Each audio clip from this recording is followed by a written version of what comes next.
Hey guys, it's Galina here and welcome to GEGEVlog. Today I'm going to tell you guys how I lost my drone. I know, I've lost my drone 2 times now, once in Mexico and once in Oregon. So this is how it happened. Me, my friend, and my brother decided to go to the Columbia Gorge to take some pictures and shoot some nice drone videos. I was so excited, like I was on top of the world. I was like, this is gonna be great. We're gonna get some awesome footage. I'm gonna make a nice video out of it. And guess what? It didn't really happen. We got up to the place where you can take nice photos of you and this curvy road right below you, which is a really beautiful place, as you can see on this picture. This is me and the curvy road. I really wanted to fly my drone right above that so you can see how curvy the road was and so you could see the full road, not just part of the road. Once we got up there to take some pictures, this was at the very top, it was windy. We got out and we're like, well, it's really windy, but I really want to get this drone footage. So my brother was like, well, let's drive down a little bit lower. Maybe it's not as windy down there. So we go down and we get out and it's still windy there, so windy. It was about maybe 30 to 45 miles per hour wind gusts, and it was pretty bad. So my brother is like, no, don't fly it. I wouldn't recommend you to fly it, don't do it. And you all know me, I'm like, oh yes, I'm flying it. Like, why did we come here, all the way out here? It took us like an hour to drive out here.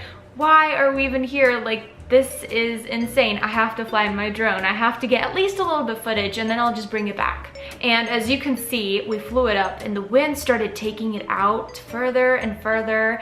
I was trying to bring it back. The drone was fighting the wind and was using a lot of the battery, and my battery started to die. And when you try to bring it back home, what happens is it takes it high up into the sky, brings it back to the home base, and then lands it. Well, it was really windy, so it wasn't able to bring it back home. It automatically started landing. I was freaking out so bad. It was landing, I don't know where. I was looking through my camera, and I'm so glad that I didn't lose connection because I was able to see where it's going and where it's about to land. And I was able to see on the GPS where we'd have to go to get it. There were 3 places it could have landed, either in the Columbia, which is right into the water, and that would have been bad, on the highway, which it could have caused a crash, and then there would have been more regulations made for drones, and there's tons of them out there already. I wouldn't want that to happen. And someone's rooftop. It did land on someone's rooftop right on the edge and slid down onto another rooftop that was straight, and it stood there right on the corner, perfectly positioned.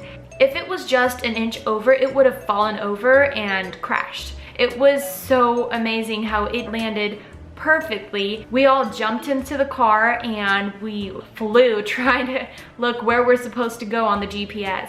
Once we got to the house, there was an older gentleman and he came out and he was like, hello. And I was like, hello, I am so sorry. I was flying my drone and it landed somewhere here because my battery was dying. And he was like, well, let's go have a look. As we were walking, I see a pond and I was like, oh my goodness. I'm so glad it didn't land in the pond because I was still able to see through my camera where it's at. Looking at this footage, there's like a hose on the bottom. This was what I was seeing whenever we came to the house. So I knew it wasn't in the water. And as we're walking, we get to his patio and he has like a straight roof above the patio. And he was like, well, I heard something. And I was like, well, I'm so sorry, sir.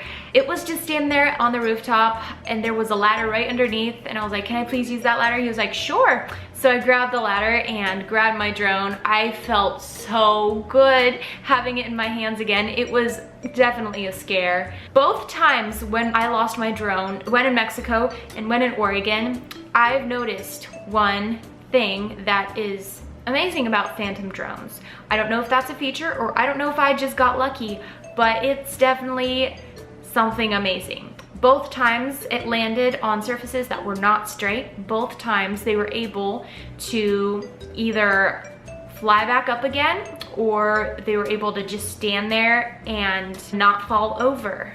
That's what surprised me a lot because in Mexico, when it landed on a pile of rocks. And I was able to fly back up and bring it back home. At that time, I was thinking, this is luck.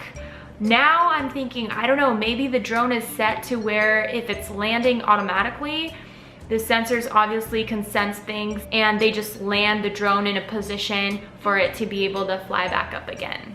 A few things I learned. Never fly your drone when it's really windy because that's obviously not good. And never use an app that you're not really familiar with for your drone for the first time and set it on a route where it goes away from you, because that's what happened in Mexico. I'm never gonna do that again. Definitely figure out your stuff before you do it. So if you got a new app, check out the app. Test it somewhere where you are able to get the drone back to the home location with no problem. Thank you guys so much for watching my video. I really hope you enjoyed my story. Please give me a thumbs up. Also comment below, I'd love to reply, and have a wonderful day. Peace out.